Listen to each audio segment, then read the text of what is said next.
2 Samuel, chapitre 12, et on va lire à partir du verset 1er. L'Éternel envoya Nathan vers David, et Nathan vint à lui et lui dit « Il y avait dans une ville 2 hommes, l'un riche et l'autre pauvre. Le riche avait des brebis et des bœufs en très grand nombre. Le pauvre n'avait rien du tout qu'une petite brebis qu'il avait achetée. Il la nourrissait et elle grandissait chez lui avec ses enfants. Elle mangeait de son pain, buvait dans sa coupe, dormait sur son sein. Il la regardait comme sa fille. Un voyageur arriva chez l'homme riche et le riche n'a pas voulu toucher à ses brebis ou à ses bœufs pour préparer un repas au voyageur qui était venu chez lui. Il a pris la brebis du pauvre et l'a apprêtée pour l'homme qui était venu chez lui. La colère de David s'enflamma violemment contre cet homme. Et il dit à Nathan, « L'Éternel est vivant, l'homme qui a fait cela mérite la mort, et il rendra 4 brebis pour avoir commis cette action et pour avoir été sans pitié. » Et Nathan dit à David, « Tuez cet homme-là. Ainsi parle l'Éternel, le Dieu d'Israël, je t'ai oint pour roi sur Israël, et je t'ai délivré de la main de Saül, je t'ai mis en possession de la maison de ton maître, j'ai placé dans ton sein les femmes de ton maître et je t'ai donné la maison d'Israël et de Juda. Et si cela avait été peu, j'y aurais encore ajouté. Pourquoi donc as-tu méprisé la parole de l'Éternel en faisant ce qui est mal à ses yeux? Tu as frappé de l'épée Uri, le Héthien. Tu as pris sa femme pour en faire ta femme. Et lui, tu l'as tué par l'épée des fils d'Ammon. Maintenant, l'épée ne s'éloignera jamais de ta maison, parce que tu m'as méprisé, et parce que tu as pris la femme d'Uri, le Héthien, pour en faire ta femme. Ainsi par l'Éternel, voici, je vais faire sortir de ta maison le malheur contre toi, et je vais prendre sous tes yeux tes propres femmes pour les donner à un autre, qui couchera avec elles à la vue de ce soleil, car tu as agi en secret, et moi, je ferai cela en présence de tout Israël, et à la face du soleil. » David dit à Nathan, « J'ai péché contre l'Éternel. » Et Nathan dit à David, « L'Éternel pardonne ton péché, tu ne mourras point. Mais parce que tu as fait blasphémer les ennemis de l'Éternel en commettant cette action, le fils qui t'est né mourra. » Et Nathan s'en alla dans sa maison. Amen. Voilà un texte qui nous parle d'un épisode triste de la vie de David. Et cet épisode est fort intéressant, riche en enseignements. Et ce qui ressort de ce texte, c'est le péché de David. Et j'aimerais vous parler ce matin du péché. On va évoquer cet épisode de la vie de David et on va évoquer aussi donc le péché, ses conséquences et ce que dit la Bible à ce sujet. C'est un mot qu'on n'entend pas beaucoup dans les médias, dans le monde aujourd'hui. Pourtant, il est présent dans la Bible et il est très présent. Le mot péché est présent dans la version seconde 661 fois. Et c'est dire si c'est un réel problème qui traverse le récit biblique.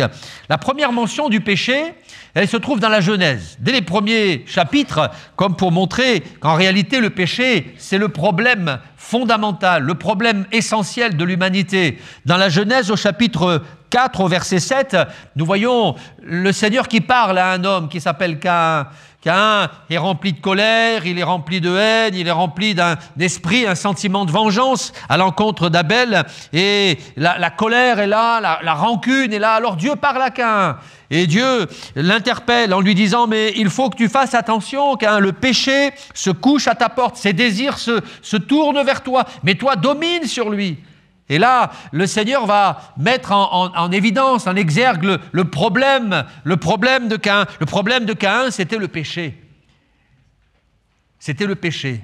Et ce péché qui était en lui va se manifester au travers de la colère. Il était en colère contre son frère, et la colère va tout détruire dans sa vie, mais aussi dans la vie de sa famille, de son entourage. Il va finir par tuer Abel, alors qu'il avait été prévenu, mis en garde par le Seigneur. Le péché se couche à ta porte, ses désirs se tournent vers toi, mais toi, domine sur lui. Et on comprend que Caïn ne va pas arriver à dominer le péché, mais il va être lui-même dominer le péché. Ça, c'est la première mention du péché dans la Bible. Et puis, ensuite, il y a une multitude de textes. Et puis, on arrive à l'Apocalypse. Et dans le livre de l'Apocalypse, j'aimerais qu'on lise ensemble ce passage. La dernière mention du péché se trouve dans l'Apocalypse au chapitre 18.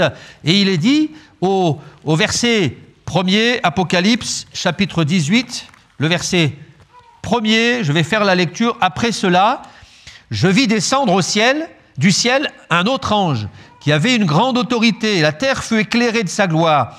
Il cria d'une forte voix en disant « Elle est tombée, Babylone la grande. Elle est devenue une habitation de démons, un repère de tout esprit impur, un repère de tout oiseau impur et odieux, parce que toutes les nations ont bu du vin de la fureur de sa débauche, que les rois de la terre se sont livrés avec elle à la débauche, et que les marchands de la terre se sont enrichis par la puissance de son luxe. Alors j'entendis du ciel une autre voix qui disait « Sortez du milieu d'elle, mon peuple, afin que vous ne participiez point à ses péchés et que vous n'ayez point part à ses fléaux, car ses péchés se sont accumulés jusqu'au ciel, et Dieu s'est souvenu de ses iniquités. » Voilà le dernier texte qui nous parle du péché dans la Bible. Et dans ce passage, bien, il y a une description de la Babylone moderne. La Babylone moderne, ce gouvernement mondial corrompu des derniers temps. Parce que Babylone, c'est l'image de ce gouvernement, de cette génération, de cette société qui, à la fin des temps, sera littéralement gangrénée par le péché. Nous voyons dans ce passage la propagation du péché. Nous voyons son caractère agressif et puis son caractère intrusif aussi, parce que le péché, dans ce texte, nous voyons, s'est propagé dans toutes les couches de la société. Il est présent, omniprésent, il est partout. Le verset 2 nous dit ceci, pour parler de Babylone, elle est devenue une habitation de démons, un repère de tout esprit impur. Et on comprend qu'à la fin des temps, il y aura une activité occulte très intense. Puis le récit continue au verset 3. Il est question de la fureur, la fureur et de la débauche, de l'impudicité qui régnera dans cette société, parce que toutes les nations ont bu du vin de la fureur de sa débauche.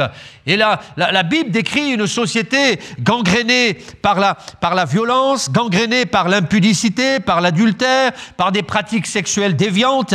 Et puis, enfin, toujours dans le même récit, il est question du luxe qui sera présent. Il est dit ceci, les nations ont bu du vin de la fureur de sa débauche, que les rois de la terre se sont livrés avec elle à la débauche, que les marchands de la terre se sont enrichis par la puissance de son luxe. Et nous voyons ici la description d'une société profondément marquée par la surconsommation et l'inégalité sociale. Le texte que nous lisons dans ce passage décrit une société où le péché se sera propagé, il sera omniprésent, et nous voyons dans ce texte que à la fin des temps, eh bien, on fera l'apologie du péché. À la fin des temps, on banalisera le péché. Nous voyons là la recrudescence du péché, et c'est pour cette raison que le Seigneur s'adresse à son peuple et dit dans ce passage, sortez du milieu d'elle, afin que vous ne participiez point à ses péchés. Et ce texte nous montre combien, à la fin des temps, le péché sera présent, omniprésent, banalisé, agressif. On ne fera plus la différence entre ce qui est mal et ce qui est bien.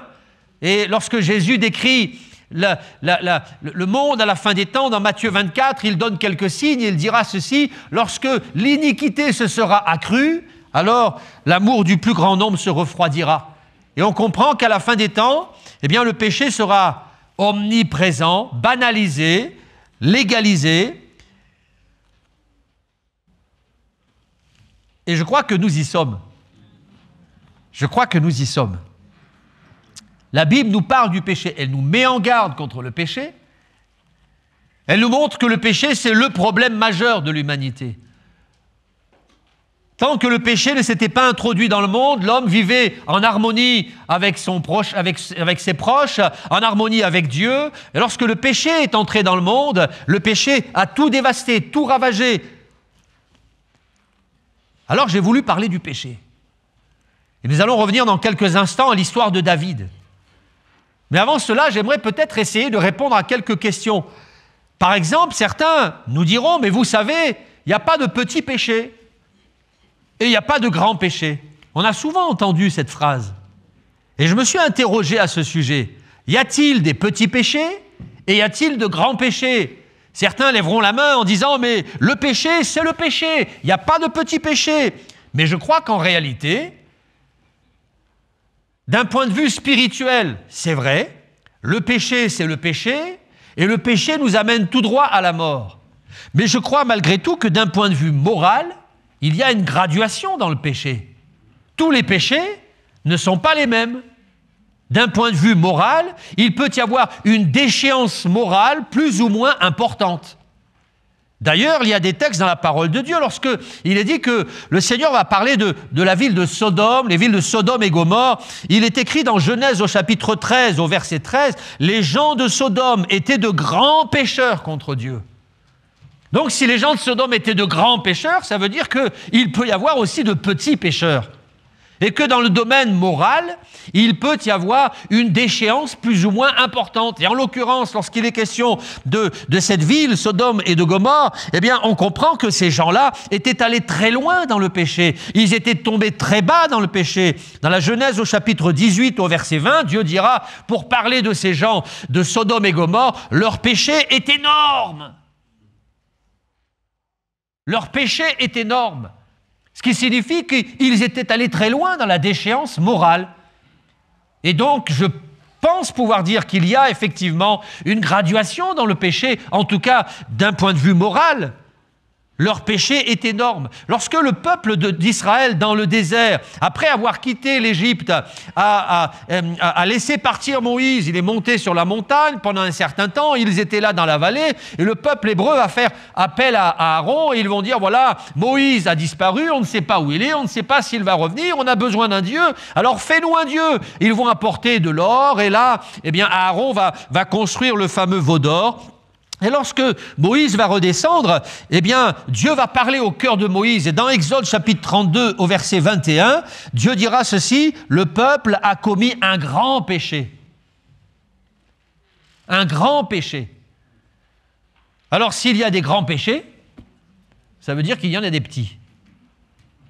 Et ce jour-là, ils avaient atteint le paroxysme du péché. Ils avaient franchi la ligne rouge. Ils avaient fabriquer le veau d'or, et nous comprenons que d'un point de vue moral, il peut y avoir des choses plus graves. C'est pas bien de voler une pomme sur l'étalage, mais c'est pire de tuer son voisin. Il y a une graduation d'un point de vue moral dans le péché. Et la Bible nous montre qu'à la fin des temps, eh bien, on va atteindre le paroxysme du péché. Le péché sera banalisé, le péché sera légalisé, et aussi on fera l'apologie du péché. Et aujourd'hui, quand on parle du péché aux gens qui nous entourent, eh bien les gens qui nous entourent ne savent pas ce qu'est le péché. Autrefois, vivre en concubinage, c'était une honte. C'était un péché abominable. Aujourd'hui, vivre en concubinage, c'est normal. C'est normal. Et quand parfois on discute avec certaines personnes et qu'on essaye de leur faire comprendre que la situation n'est pas normale, qu'elle n'est pas acceptable, qu'elle n'est pas, elle n'est pas correcte vis-à-vis de Dieu, les gens parfois ne comprennent pas parce qu'on a banalisé le péché. Et ce qui était honteux hier est accepté aujourd'hui. Ce qui était honteux hier est banalisé aujourd'hui. Le péché s'est propagé et on ne fait plus la différence entre ce qui est bien et ce qui est mal. Dans le domaine de la moralité, nous allons assister à une dégradation progressive et nous allons en arriver à ce que le texte d'Apocalypse 18 présente.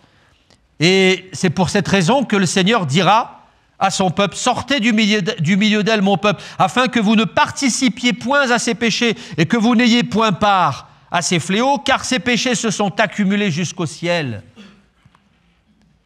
Et ce texte nous invite à réaliser que le péché, c'est grave, à réaliser que le péché existe et à réaliser qu'il est important, nous chrétiens, de pouvoir nous sanctifier.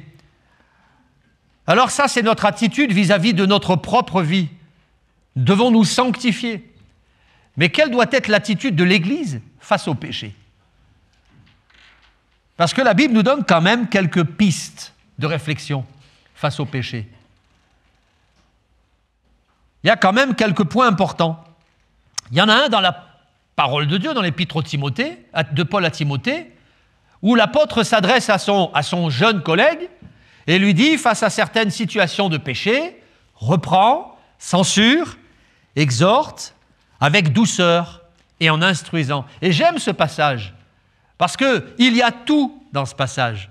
Et ce passage nous montre que, en réalité, nous ne devons pas rejeter le pécheur, puisqu'il est question de la douceur et de l'instruction. Reprend, censure, exhorte, avec douceur et en instruisant. Le but de l'Église n'est pas de rejeter le pécheur. Nous devons accueillir le pécheur, nous devons accepter le pécheur, nous devons accompagner le pécheur, sans pour autant banaliser le péché.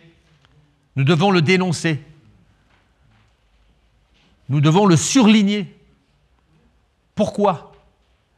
Parce que nous savons qu'il fait des ravages, le péché. Nous savons qu'il fait des dégâts, le péché. Et c'est très difficile de dénoncer le péché sans stigmatiser le pécheur. C'est très difficile de censurer le péché sans donner à la personne le sentiment qu'il est rejeté. Mais l'apôtre dira, reprend, censure, exhorte, avec douceur et en instruisant. Et on doit le faire. L'Église se doit de le faire. L'Église se doit de garder comme norme la parole de Dieu et non pas ce qui nous vient du monde. Parce que notre base, c'est l'Écriture. Notre fondation, c'est la parole de Dieu. Et c'est important parce que la Bible nous montre quelles sont les conséquences du péché. Est-ce que vous savez que le péché a des conséquences? J'en veux pour preuve ce qui s'est passé à l'époque de David. Et à l'époque de David, eh bien, on s'aperçoit que cet homme qui aimait le Seigneur va tomber dans le péché. On connaît l'histoire. Il va convoiter Bathsheba. Il va coucher avec elle. Elle va tomber enceinte. Ensuite, il va s'organiser pour que son meilleur ami, Uri, soit placé au pire endroit dans le combat. Et Uri, le mari de Bathsheba, va mourir. David avait tout organisé. Il va devenir adultère, puis criminel, et puis menteur. Parce qu'il va tromper son entourage. Et lorsque Uri va mourir, il va récupérer Bathsheba, il va l'épouser, et aux yeux de tous, eh bien, il était un homme de bien, un héros, parce qu'il était venu au secours de la veuve et de l'orphelin. Il avait épousé Bathsheba. Et le texte nous raconte que quelque temps plus tard, Nathan va se présenter devant David. Et il va lui raconter cette petite histoire qu'on a découverte. L'histoire d'un pauvre et d'un riche, d'un homme qui avait de nombreuses brebis et puis d'un pauvre homme qui n'en avait qu'une. Et lorsque le riche a vu un ami arriver chez lui, il n'a pas voulu tuer ses brebis, il est allé prendre la brebis de ce pauvre homme qui n'en avait qu'une. Et lorsque David va entendre cette histoire, pensant que c'était une histoire vraie, il va s'offusquer et il va dire ceci, alors qu'il était dans une colère violente: l'homme qui a fait cela mérite la mort. Vous savez, c'est toujours plus facile d'être dur avec les autres qu'avec soi-même. Sauf que cet homme, c'était lui. Tu es cet homme, David. C'est toi qui as fait ça. tuer cet homme-là. Et là, David va être confondu, brisé, anéanti.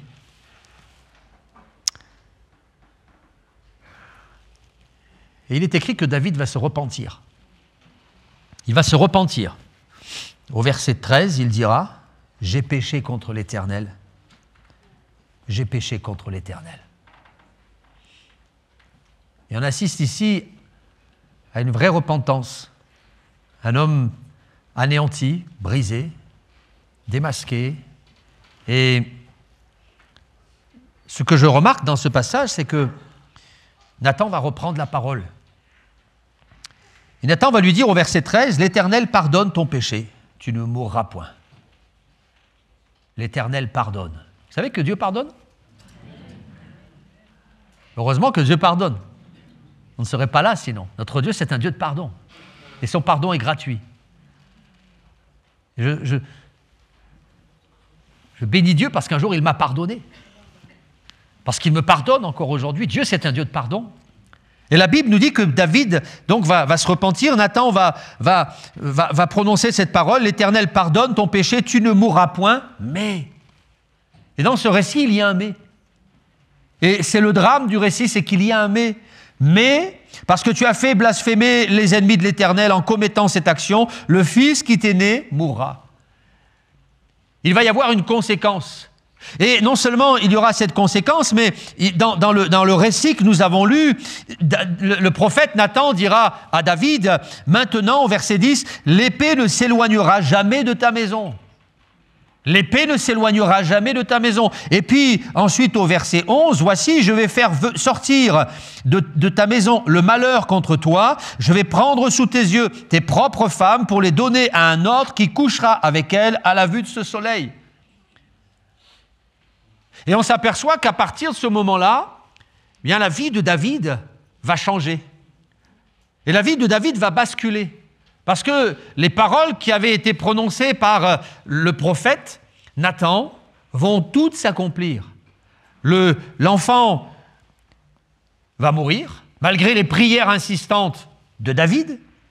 Et puis, on s'aperçoit aussi qu'à partir de ce moment-là, il y aura guerre sur guerre en Israël. David va devenir un homme de guerre, il ne va jamais cesser de guerroyer. Et puis, le verset 11 va s'accomplir dans les moindres détails.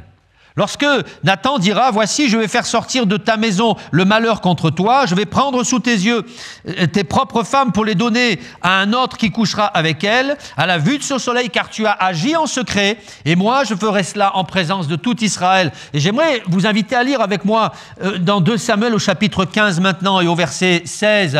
On va faire un saut dans le temps. Et quelques temps plus tard, eh bien, il va y avoir la révolte d'Absalom. Absalom va monter une sorte de révolution, une conspiration, et il va monter avec ses hommes, il va monter à Jérusalem, il va s'emparer du palais de David, et la Bible dit, dans 2 Samuel au chapitre 15, que David va devoir prendre la fuite. Et il est écrit au verset 16, « Le roi sortit et toute sa maison le suivait et il laissa 10 concubines pour garder la maison. » Donc il va laisser 10 concubines là, dans son palais, et il va prendre la fuite. Absalom va s'emparer du palais de David, et dans 2 Samuel chapitre 16 au verset 21, on passe un peu plus loin, il est écrit, « Achitophel dit à Absalom, va vers les concubines que ton père a laissées pour garder la maison.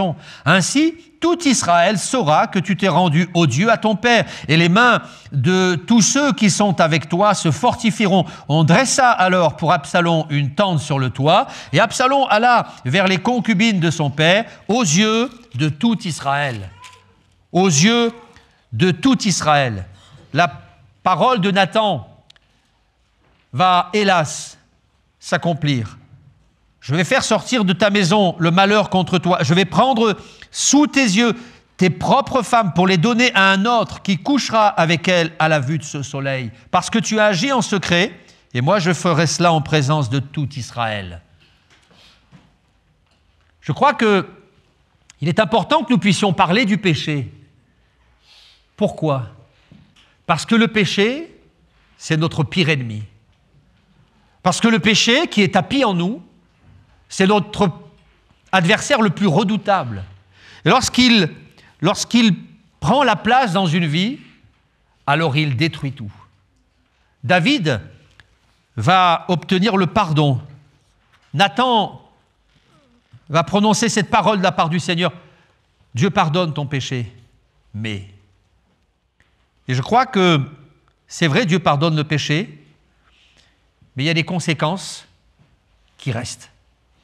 Dieu pardonne le péché, mais il y a des conséquences qui sont inéluctables, ineffaçables. Un peu comme si vous mettez la main au feu, peu à peu, les brûlures vont s'estomper, vous allez avec le temps guérir, mais il y aura des cicatrices. Un peu comme quelqu'un qui se blesse, se casse un bras, se casse une jambe, les os vont se ressouder, mais il y aura des conséquences. Et parfois, les douleurs vont ressortir. Il y a des conséquences qu'on ne peut pas effacer. Et c'est pour cette raison que la Bible nous met en garde contre le péché. Parce que le péché, c'est notre pire adversaire. Dieu pardonne le péché, mais il y a des conséquences qui restent. Et David va devoir assumer les conséquences de son péché. À partir de ce moment-là, sa vie va basculer.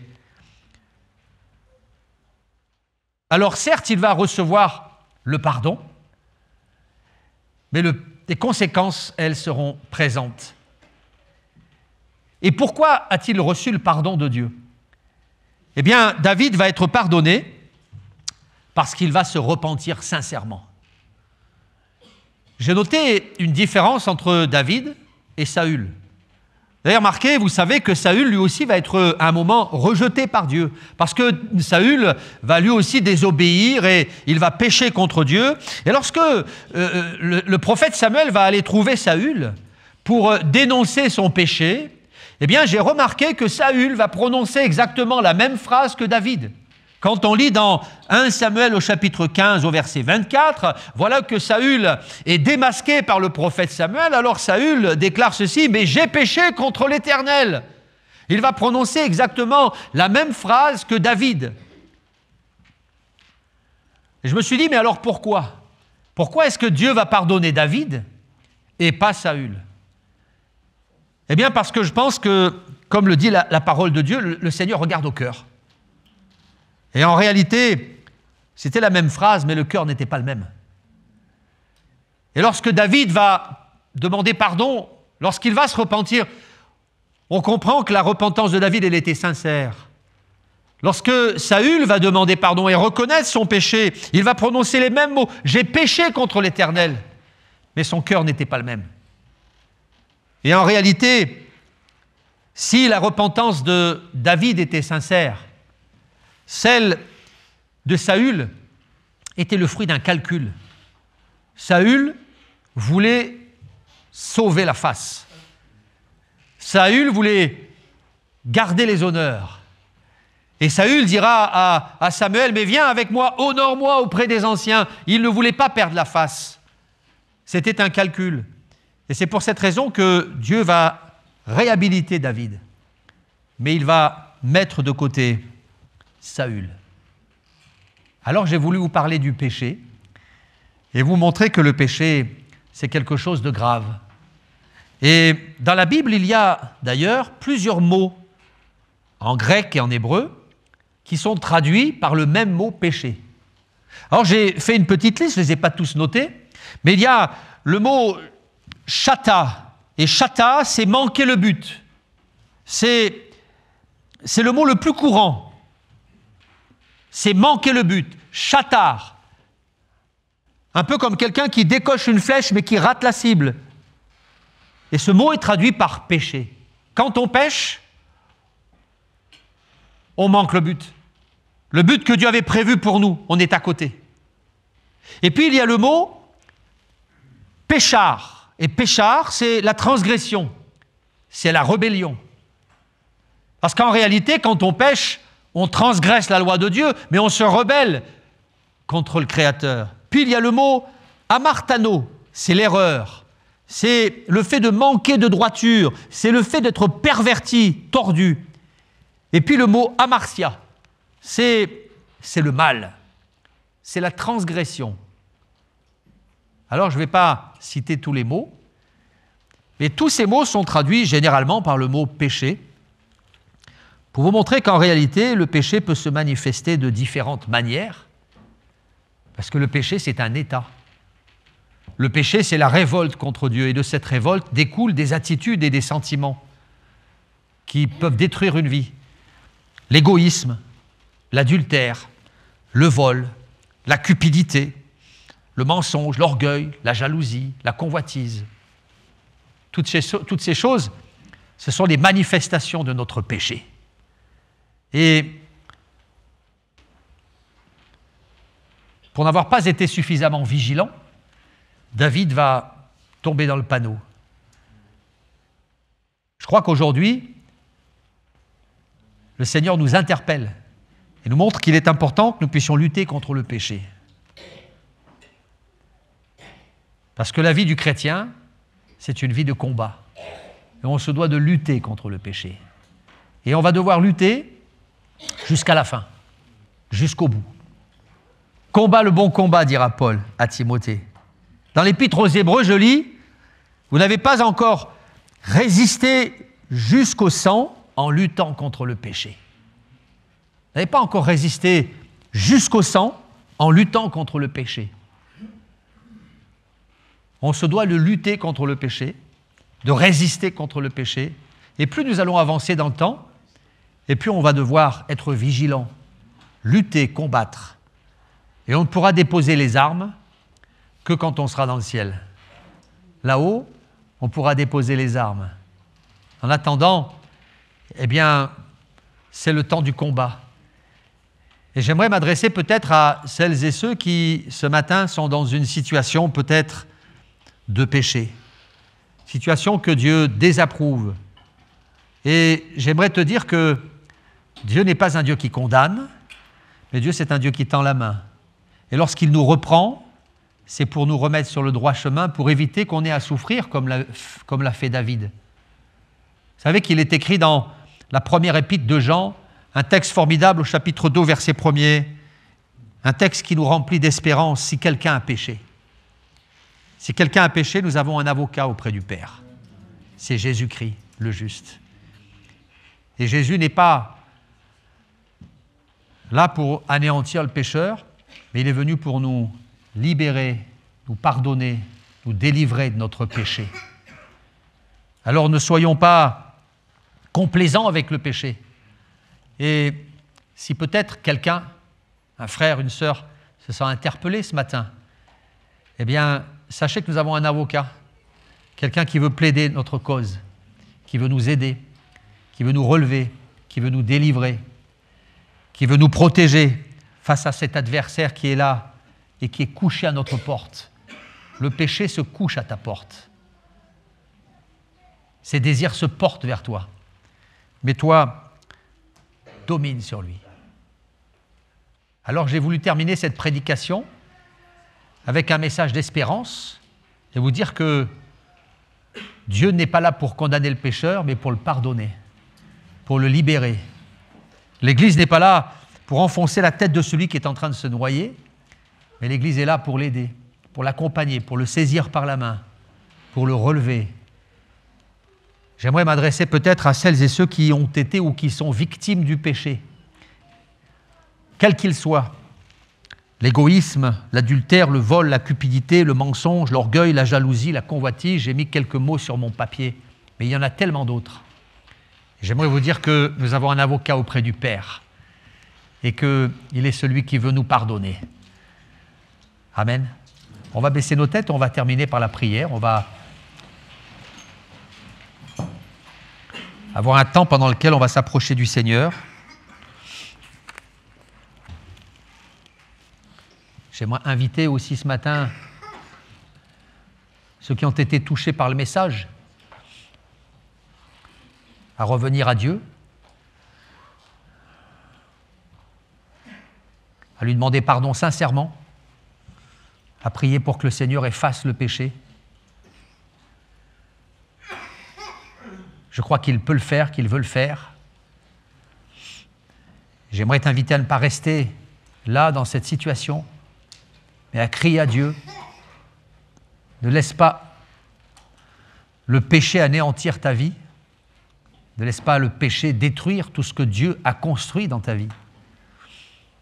Mais que tu puisses de tout ton cœur revenir à Dieu en réalisant qu'il est ton avocat, il est ton médecin, il est ton libérateur.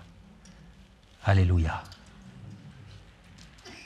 Seigneur, merci parce que ta parole nous interpelle et elle nous rappelle combien le péché est redoutable.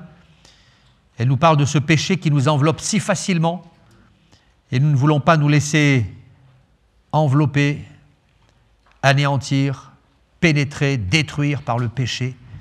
Nous voulons au contraire continuer le combat et la lutte. Et je prie pour celles et ceux qui ont besoin de pardon ce matin, afin que tu leur accordes ce pardon, cette délivrance, cette réhabilitation.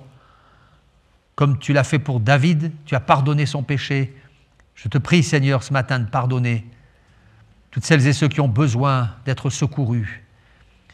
Merci parce que tu n'es pas venu dans le monde pour juger le monde, mais pour que le monde soit sauvé par toi. Amen. Amen.